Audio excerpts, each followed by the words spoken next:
Howdy. Welcome to MMA Live Extra. I'm Phil Murphy. Attention turns this week to Brisbane, Queensland, Australia for UFC Fight Night Hunt versus Mir.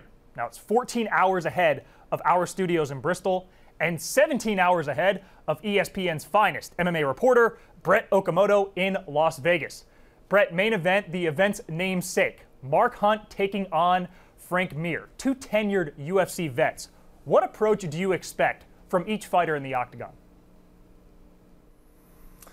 Well, that's a great question when you're talking about two guys who are, at the tail end of their careers. Let's be honest here. They both come in right at that 265-pound weight limit. Sometimes these guys come in, they look like they're in shape, they look phenomenal. Other times we've seen both of them have off nights. So that's first and foremost. Let's see these guys step up on the scale on Friday, and then let's see how they look on Saturday if this fight gets into the second round and the third round. You have to ask yourself who is in the better shape. I think in terms of stylistic matchups, if Frank Mir can get this fight on the floor, why not do that? This is a guy who has not been wrestling all that much in recent years, but I think when you're talking about a striker as dangerous as Mark Hunt, if you can get him to the floor, go ahead and do so. And for Mark Hunt, it's about defending those takedowns. It's about landing those big knockout punches. We know he has quite a few of those left, even at the age of 41. Yeah, Brett, you mentioned Hunt. He's known for his TKO power. Mir, definitely more of a submission specialist, but he's shown his own knockout ability in recent fights. He also has a 7-inch reach advantage. What's your pick on who gets his hand raised?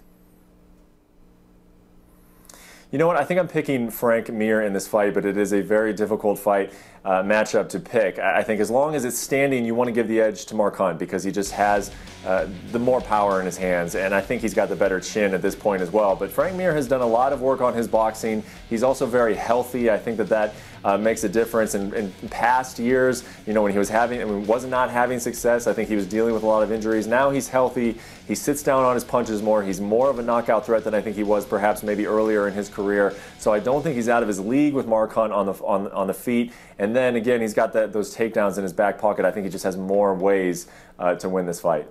Either way, don't show up late to watching the main event. For at least on Frank Mir's side, 28 career fights, 17 for better or worse for him, have ended in the first round.